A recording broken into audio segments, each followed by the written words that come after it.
तिमिरान्धस्य ज्ञानञ्जनशलाकया चक्षुरुन्मिलितं येन तस्मै श्रीगुरुवे नमः।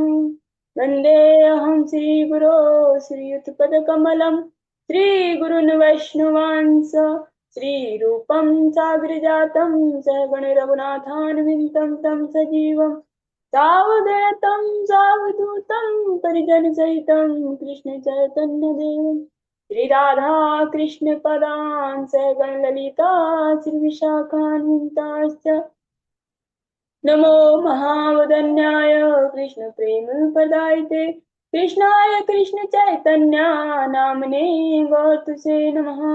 तप्त कंचन गौरांगी राधे वृंदावनेश्वरी वृषभानुसुते देवी प्रणमामि हरिप्रिये। हे कृष्ण करुणा सिंधु दीनबंधु जगतपते गोपेश गोपिका कांत राधा कांत नमस्तुते। वृंदाय तुलसीदेव्ये प्रियाय केशवस्य कृष्ण भक्ति पदे देवी सत्यवते नमो नमः। जय श्री कृष्ण चैतन्य प्रभु नित्यानंद श्री अद्वैत गदाधर शिवासादि गौर भक्तवृंद। हरे कृष्णा कृष्ण कृष्णा हरे हरे हरे राम राम राम हरे हरे। सर्वप्रथम भगवान के अभिन्न प्रकाश विग्रह गुरुपाद पद्म त्रिदंडी स्वामी अष्टोत्तर श्रीमद भक्ति प्रसाद विष्णु गोस्वामी गुरु महाराज के चरण कमलों में कोटि कोटि दंडवत ज्ञापन करते हुए उनकी अहित की कृपा की प्रार्थना करती हूँ। वे हम पे कृपा करे ताकि निज कर्ताभिमान भाव को छोड़कर केवल उनकी वाणी के वाहक के रूप में अपना परिचय दे सके। तत्पश्चात परम गुरुदेव नित्य लीला प्रविष्ट श्री श्रीमद भक्ति दैत माधव गोसाई महाराज जय हो। परमेष्ठ गुरुदेव जगत गुरु भक्ति सिद्धांत सरस्वती ठाकुर प्रभुपाद जय हो। समस्त गुरु परंपरा जय हो। श्रीमान नित्यानंद प्रभु जय हो। युवा अवतार चैतन्य महाप्रभु जय हो। वृंदावन विहारी राधा गोपीनाथ भगवान जय हो। भगवान के समस्त नाम भगवान के समस्त धाम भगवान के समस्त पार्षद जय हो। हम पे कृपा करे ताकि हमारे हरि नाम में हरि गुरु वैष्णव सेवा में जो रुचि उत्पन्न हो सके। तत्पश्चात मैं अपने शिक्षक गुरुओं को दंडवत ज्ञापन करती हूँ। वे हम पे कृपा करे ताकि इसी तरह गुरु वैष्णवों के सानिध्य में हमारा आध्यात्मिक जीवन आगे बढ़ सके।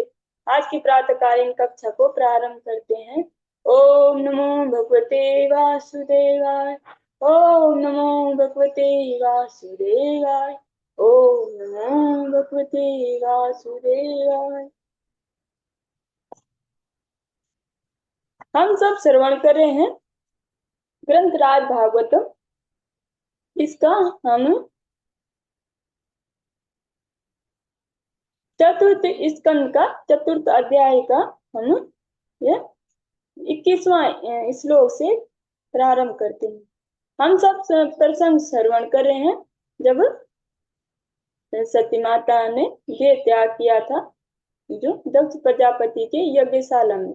और कल हमने श्रवण किया कि जो देवी सती है जो क्रोध में वो अपने पिता के यज्ञशाला में पहुंची तो वहां उनके पिता और जो भी बैठे थे उन्होंने किसी ने उनका सम्मान नहीं किया। उनकी माता जी और जो बहनों ने तो किया लेकिन वो इतने क्रोध में थी कि उन्होंने उनका सम्मान भी स्वीकार नहीं किया। अब जो सती माता है वो बोल रही है कि जो शिव है वो तो ना तो उनका कोई शत्रु है ना तो कोई मित्र है और आपके अलावा मतलब आपके मतलब दक्ष प्रजापति और जो वहाँ सभा में जो थे आपके अलावा कोई उनसे द्वेष नहीं करता। वो तो इतने अच्छे हैं कि वो तो थोड़ा से ही किसी ने उनका जो प्रसन्न किया तो वो जल्दी प्रसन्न हो जाते। किसी ने थोड़ी सी भी उनका जो चरणाश्रय दिया थोड़ा सी उनकी भक्ति की पूजा की तो वो उनसे तुरंत ही प्रसन्न हो जाते हैं। उनको जो भी उनको वर देते हैं दे देते हैं। वो तो इतने वो हैं। वो तब सती माता बोलती है कि जो जो सिद्ध पुरुष होते हैं और महापुरुष होते हैं उनको जो ये लौकिक नियम है उनको धारण करने की, और जो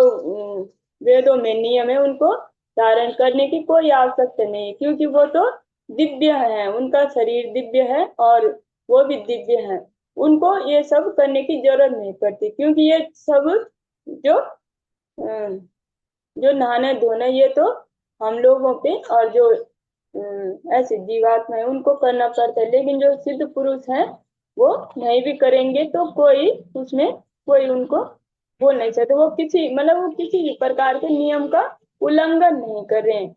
बहुत सारे लोग बोल सकते हैं कि औरों को सिखाते हैं, लेकिन खुद भले हमारी गुरु परंपरा में हमारे गुरुदेव और वैष्णव हम जैसे लोगों पे कृपा करने के लिए, ताकि हम उनसे सीखे, सब कुछ करते हैं, यद्यपि उनको करने की कोई आवश्यकता नहीं, फिर भी वो हमारे लिए करते हैं, ताकि वो जो हम दे दे के हम सीखें।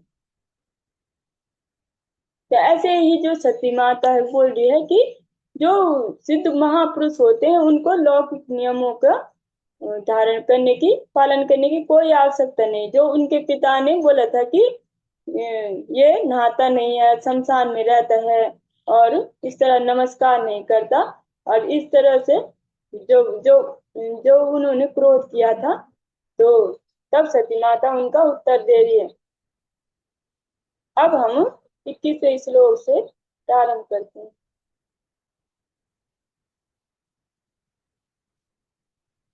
माम वह पदाव्यः पितरः अस्मदा स्थिता या यज्ञशालासु नाधूर्मवर्तमभि तन् तन अन्न तृप्तेर अशुभि अशुभिर्भिरिंदिता अव्यक्त लिंगा अवधूत सेविता। हे पिता, हमारे पास जो ऐश्वर्य है उसकी कल्पना कर पाना न तो आपके लिए और न आपके चाटुकारों के लिए संभव है, क्योंकि जो पुरुष महायज्ञों को संपन्न करके सकाम कर्मों में प्रवृत्त होते हैं वे तो अपनी शारीरिक आवश्यकताओं को यज्ञ में अर्पित अन्न खाकर पूरा करने की चिंता में लीन रहते हैं। हम वैसा सोचने मात्र से ही अपने ऐश्वर्य का प्रदर्शन कर सकते हैं। ऐसा वे ही कर सकते हैं जो विरक्त सिद्ध स्वरूप महापुरुष हो। तो सती जी बोल रहे हैं कि जो हमारा ऐश्वर्य है वो तो आप कल्पना भी नहीं कर सकते, क्योंकि उनका वो इसीलिए तो उनका अपमान करते हैं कि ये तो शमशान में रहते हैं, ये मेरी पुत्री के योग्य नहीं था, फिर भी मैंने इससे अपनी पुत्री की शादी कराई, विवाह कराया, इस यही तो उनको घमंड था।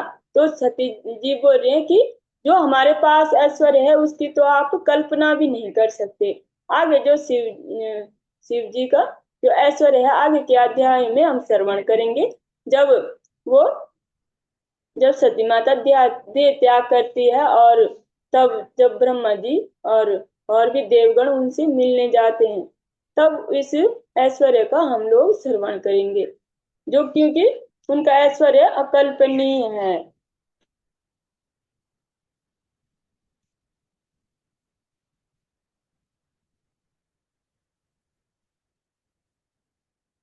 नेते देहेन हरे चितागसो देहात भवे नालम अमलम कुंजन मनः विराममा भूत कुंजन प्रसंगतः तज जन्म धिकयो महताम अवधकृत। आप भगवान शिव के चरण कमलों के प्रति अपराधी हैं और दुर्भाग्यवश मेरा शरीर आपसे उत्पन्न है।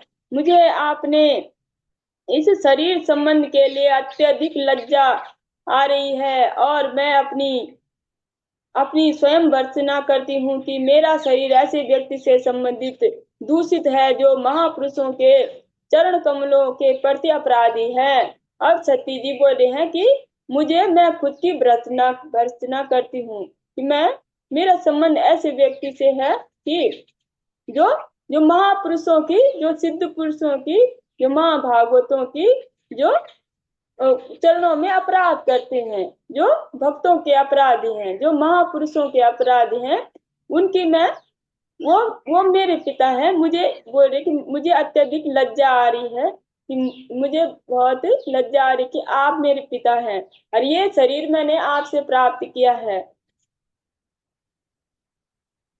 क्योंकि जो महापुरुषों की निंदा करते हैं, भगवान की निंदा करते हैं, भगवान के भक्तों की निंदा करते हैं, वो बहुत बड़े अपराधी होते हैं।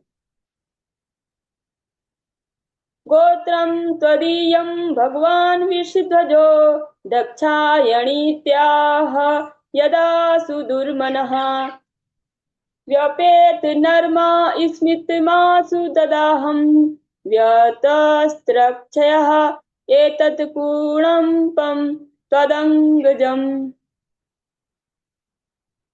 जब शिव ने मुझे दक्षायणी कहकर पुकारते हैं तो अपने पारिवारिक संबंध के कारण मैं तुरंत खिन्न हो उठती हूँ और मेरी सारी प्रसन्नता और हंसी तुरंत भाग जाती है। मुझे अत्यंत खेद होता है कि मेरा यह शरीर आपके द्वारा उत्पन्न है, अतः मैं इसे त्याग दूंगी।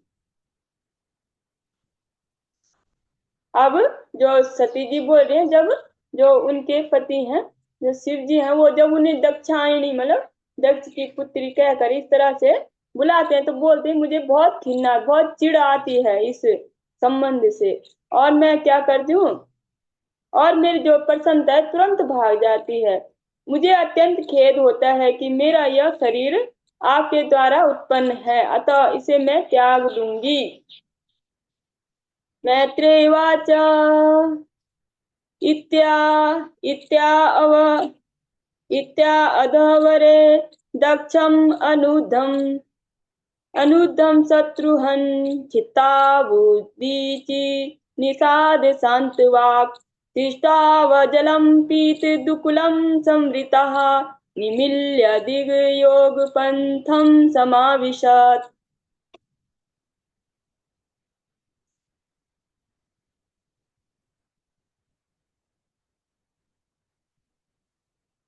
श्री मैत्रेय मुनि ने विदुर से कहा, हे शत्रुओं के संहारक, यज्ञ स्थल में अपने पिता से ऐसा कहकर साध्वी सती भूमि पर उत्तर मुख होकर बैठ गई। केसरिया वस्त्र धारण किए उन्होंने जल से अपने आप को पवित्र किया और योग क्रिया में अपने आप को ध्यान मग्न करने हेतु अपनी आंखें मूंद ली। जो सती जी हैं, तो कल हमने श्रवण किया था कि सती जी बोलते हैं, सती माता बोलते हैं कि जो जब कोई भक्तों की निंदा, भगवान की निंदा सुने तो उसे क्या क्या करना चाहिए, या तो अगर वो समर्थ नहीं है तो वहां से चला जाए और अपने कान बंद कर दे, मतलब निंदा बिल्कुल नहीं सुननी चाहिए। जो जो भक्तों की और भगवान की निंदा सुनते हैं वो घोर पाप के अधिकारी होते हैं। और अगर उसमें सामर्थ्य है, अगर वो सामर्थ्य है तो उसकी जीभ काट दें जो निंदा करते हैं महापुरुषों के, भगवान के। और तब इसके पश्चात वो अपना शरीर त्याग दें। इस तरह से तब अब जो ऐसा बोल के जो सती माता है उन्होंने उत्तर की तरफ मुख किया और जो केसरिया वस्त्र धारण किए और पवित्र जल जल से अपने आप को पवित्र किया। योग क्रिया के द्वारा ध्यान मग्न करने हेतु तो अपनी आंखें मूंद ली।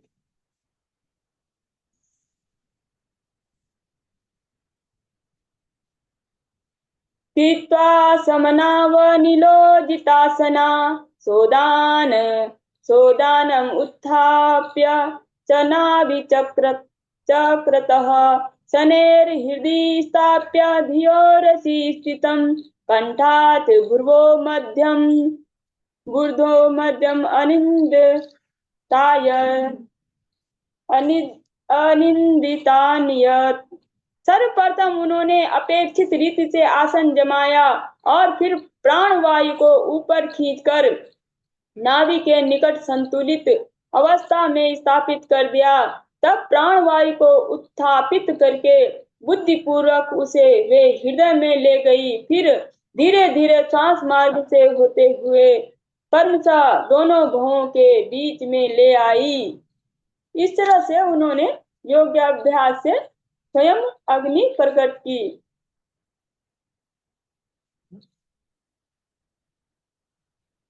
स्वं स्वदेहं महतां महीयसा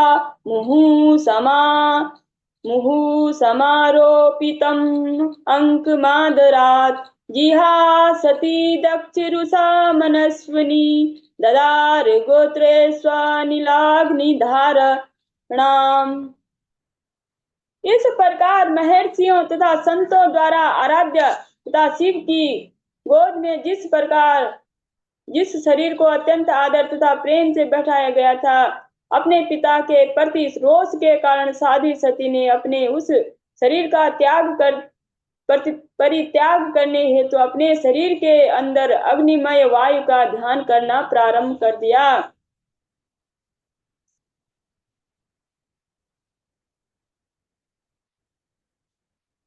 तथा स्वभर्तुश्च चरणाम्बुजासवं जगद्गुरोश्चन्त यति न चापरं ददार्स देहो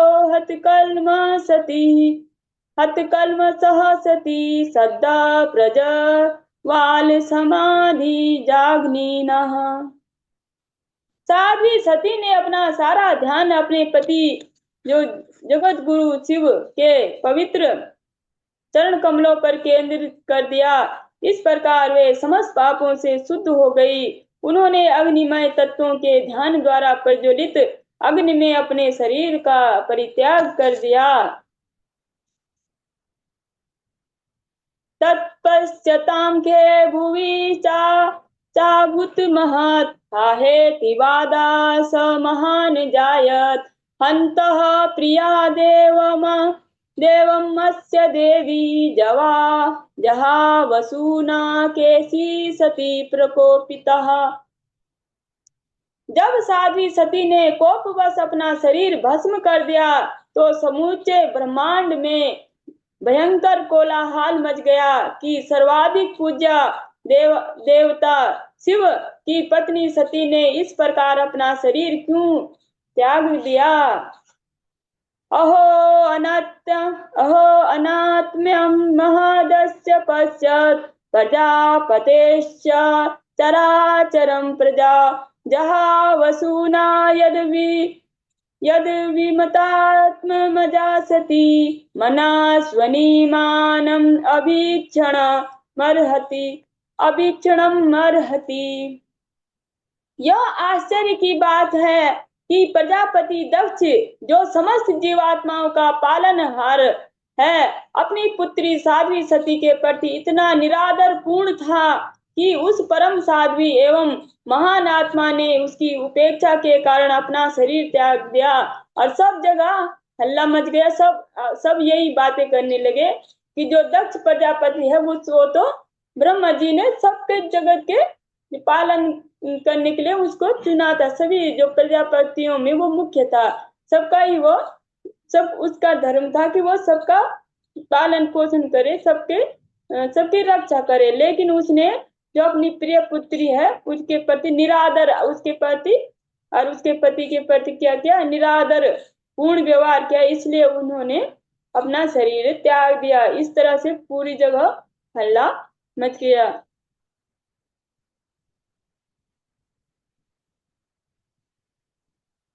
सोयम दुर्मर्ष हृदय ब्रह्म धृक् च लोके प्रकीर्तिं महतीम् अवाप्स्यति यदंगजां स्वां पुरुषाद् विरुद्धतां न प्रत्यसे धनमृते अपराधतः। ऐसा राजा दक्ष जो इतना कठोर हृदय है कि जो ब्राह्मण होने के अयोग्य है, वह अपनी पुत्री के प्रति किए गए अपराधों के कारण अतीव अपशय प्राप्त करेगा, क्योंकि उसने अपनी पुत्री को मरने से नहीं रोका और वह भगवान शिव के प्रति अत्यंत द्वेष रखता था।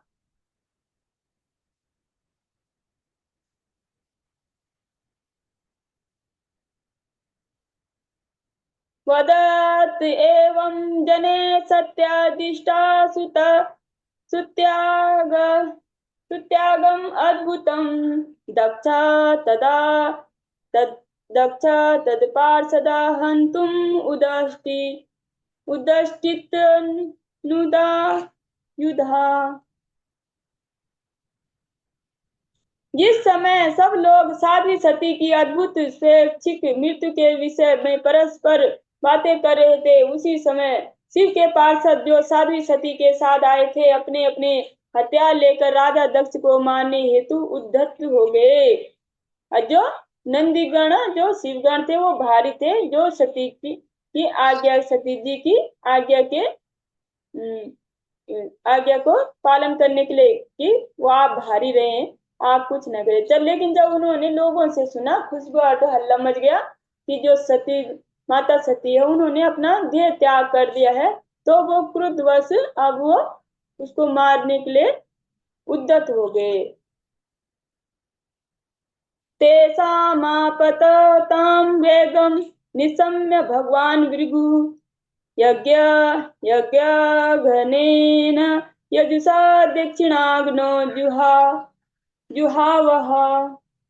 वे बलपूर्वक आगे बढ़े, किंतु भृगु मुनि ने संकटों को ताड़ लिया और याज्ञिक अग्नि की दक्षिण दिशा में आहुति डालते हुए उन्होंने तुरंत यजुर्वेद के मंत्र पढ़े, जिससे यज्ञ को विध्वंस करने वाले तुरंत मर जाएं। और जो भृगु मुनि है, जब नंदीगण आक्रमण करने के लिए बाहर से आए मारने के लिए, तो जो भृगु मुनि है उन्होंने जो यजुर्वेद में मंत्र पढ़े कि जो यज्ञ में को विध्वंस करने के लिए आएंगे वो मर जाएंगे।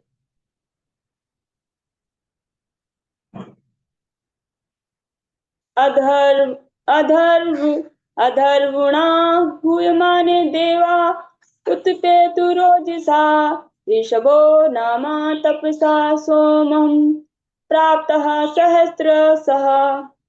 जब भृगु मुनि ने अग्नि में आहुति डाली तो तत्क्षण भृगु नामक हजारों देवता प्रकट हो गए।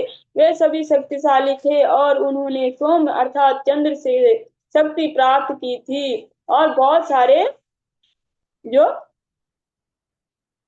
जो रिपु नामक हजारों देवता प्रकट हो गए उनके मंत्रों का उच्चारण करने के, ताकि ये यज्ञ को विध्वंस ना करें।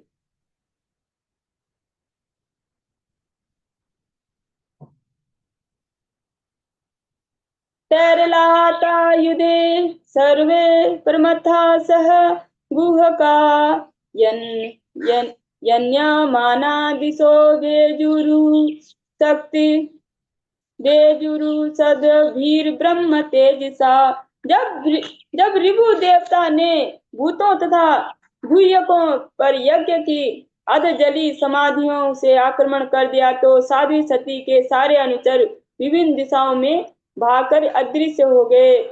यह ब्रह्म तेज अर्थात ब्राह्मण शक्ति के कारण ही संभव हो सकता है।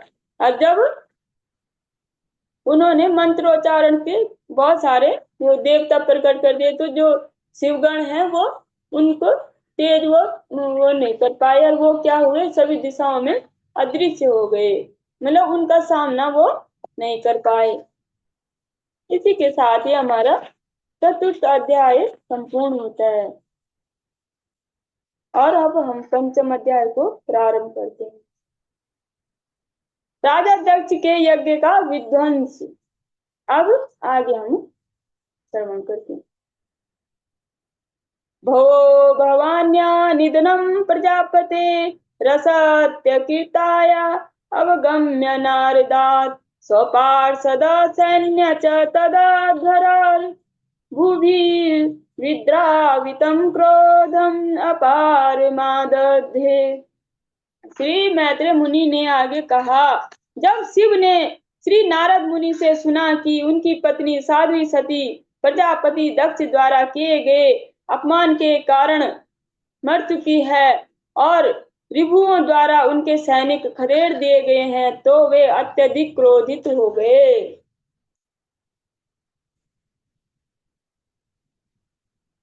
क्रुद्धा स्वदष्टोष्ट पुष्टा स्वधूर्जटिर जटां तडिद्वह्नि सटाग्र रोचि सम उत्कृत्य रुद्रः सहसोत्थितो हसन् गंभीरनादो विससर्जितां भुवि।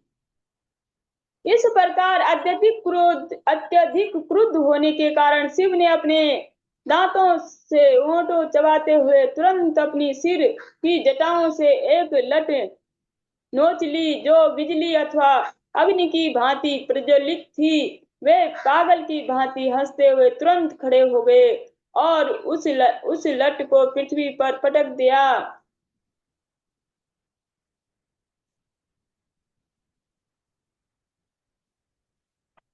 ततो अतिकायस्त तन्वा स्पृशन् दिवं सहस्रबाहुर्गणरुक् त्रिसूर्य दृक् करालदंष्टो ज्वलदग्निमूर्धजः कपालमाति विविधोदयतायुधः।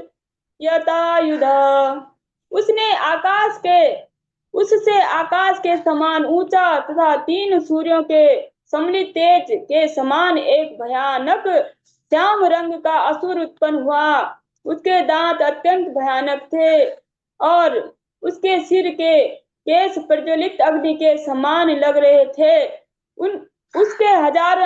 उसके हजारों भुजाएं थी जो अस्त्र शस्त्रों से युक्त थी और उसने नरमुंडों की माला पहन रखी थी।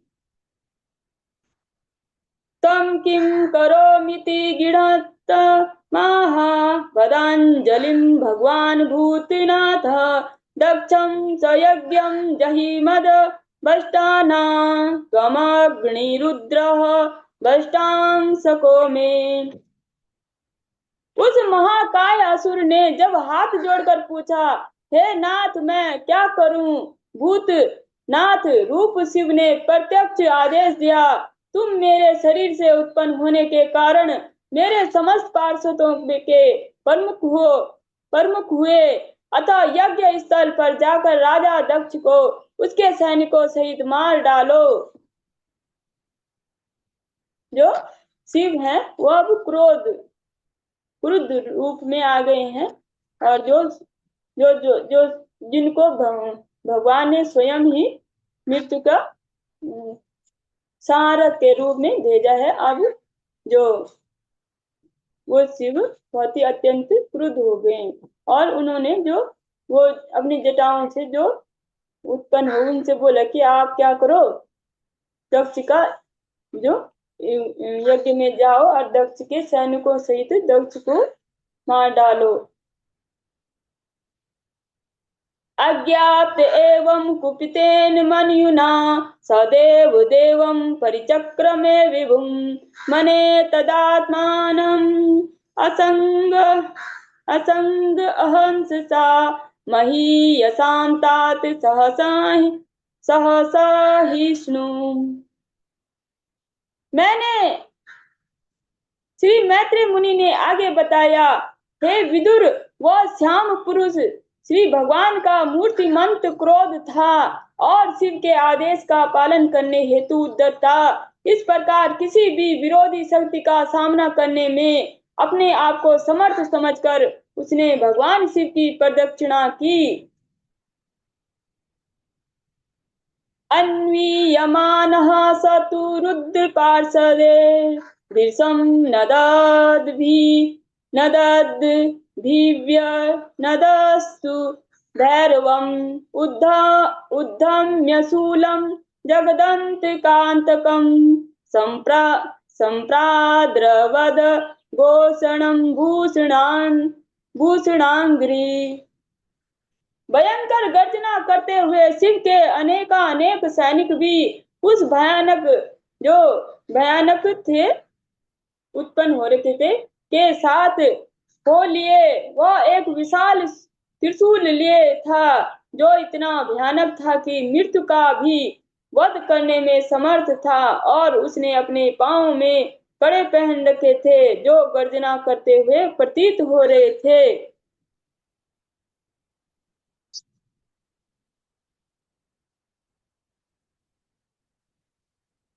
अथ द्विजो यजमानः सदस्या ककुं कुकुं कुकुभ्य उदीच्यां प्रसमीक्ष रेणुं तमा किमेतत् कुत एतद्रो दिति दिति द्विजो द्विजपत्न्यश्च दध्युः।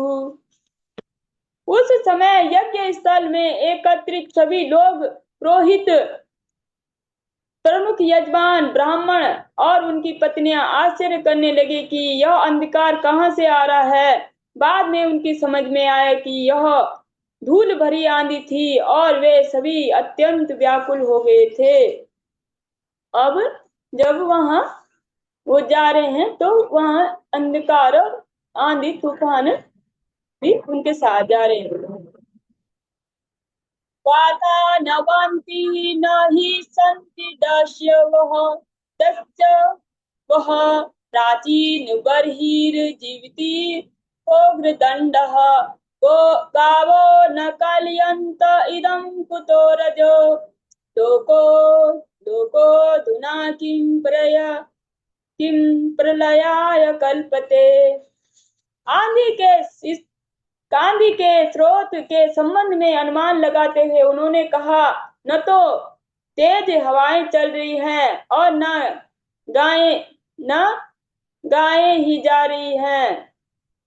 न तो तेज हवाएं चल रही हैं, न तो कोई, जब बहुत सारी गायें एक साथ जाते तो धूल आंधी मतलब धूल दूषित हो जाता है। तो बोल, न तो गायें जा रही, न तो तेज हवाएं चल रही हैं, न यह संभव है कि यह धूल भरी आंधी लुटेरों द्वारा उठी है, क्योंकि अभी भी बलशाली राजा बरही उन्हें दंड देने हेतु जीवित हैं। तो भी यह धूल भरी आंधी कहां से आ रही है? क्या इस लोक का प्रलय होने वाला है? अब आपस में बात करें कि क्या इस लोक का प्रलय होने वाला है। ये आग तो कहां से आ रही है? ये आंधी, धूल दूषित आंधी। प्रसूति मिश्रः स्त्रिया उद्विग्न चित्तः उचुर्विपाको वृजिनस्य एव तस्य यत् पश्यन्ति न दुहि तृणां प्रजेशः सुतां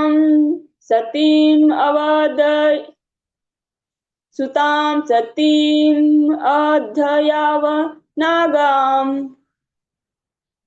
राजा दक्ष की पत्नी प्रसूति एवं वहां एकत्रित अन्य स्त्रियों ने अत्यंत आकुल होकर, यह संकट राजा दक्ष के कारण साध्वी सती की मृत्यु से उत्पन्न हुआ है, क्योंकि यद्यपि साध्वी सती पूर्णतया निर्दोष थी, तथापि उसने अपनी बहनों के देखते देखते अपना शरीर त्याग दिया। अब जो प्रसूति हैं उनकी माताजी और जो वहां पे और जो माताजी हैं, तो वो बोल रही हैं कि ये जरूर जो सती जी ने ये त्याग किया है, ये संकट उससे आ रहा है, क्योंकि वो निर्दोष थी और उसने अपना शरीर त्याग दिया। इसके कारण ये भयानक संकट आने वाला है, आ रहा है।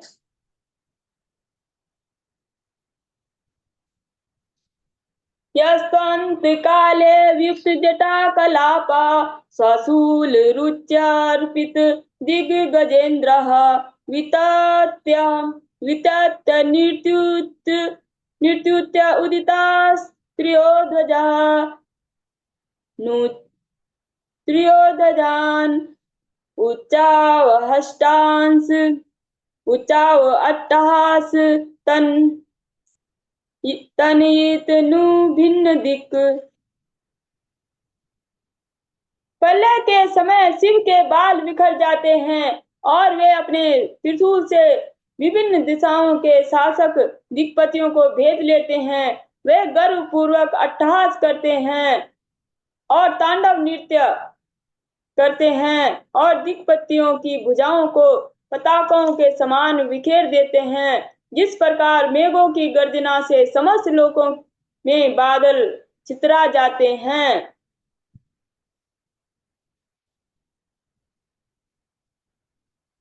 अमर्चयित्वा तमसास्य तेजसं मन्युपलुप्तं दुर्निरीक्ष्यं भ्रुकुटया करालदंष्टाभिरुदस्त भा रुदस्तभाङ्गणम् स्यात् स्यात् स्वस्ति किं कोऽपि यतो विधातुः। उस समय उस विराट श्याम पुरुष ने अपने डरावने दांत निकाले, अपनी भौहों के चालन से उसने आकाश भर में तारों को तितर बितर कर दिया और उन्होंने अपने प्रबल भेदक तेज से आच्छादित कर दिया। दक्ष के कुव्यवहार के कारण दक्ष के पिता ब्रह्मा तक इस भयंकर कोप प्रदर्शन से नहीं बच सकते थे।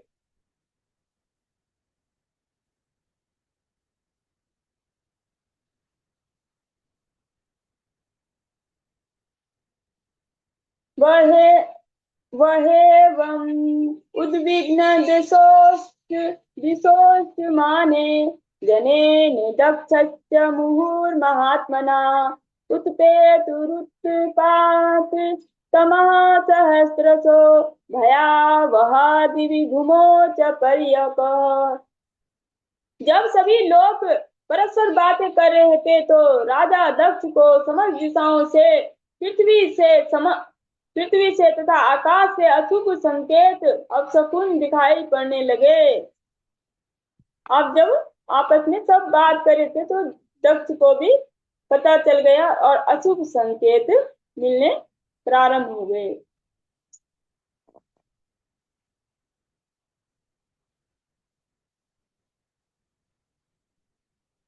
तावत् रुद्रानुचरैर्महामखो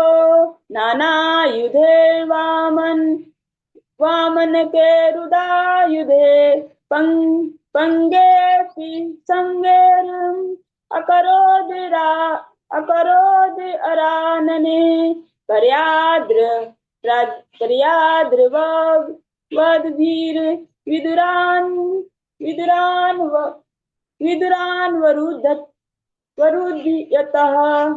हे विदुर, शिव के समस्त अनुचरों ने यज्ञ को घेर लिया और वे नाटे कद के थे और अनेक प्रकार के हथियार लिए हुए थे। उनके शरीर मकर के समान कुछ काले पीले थे। वे यज्ञ स्थल के चारों ओर दौड़ कर उत्पात मचाने लगे। और जब ये क्या उन्होंने उत्पात मचाया, ये हम कल की कक्षा में श्रवण करेंगे। आज हम यही तक श्रवण करेंगे। वंचा कल्पितरुभ्यश्च कृपा सिन्धुभ्येव च पतितानां पावनेभ्यो वैष्णवेभ्यो नमः। सबको हरे कृष्णा माता जी, सबको हरे कृष्णा माता जी, दंडवत प्रणाम, सबको दंडवत।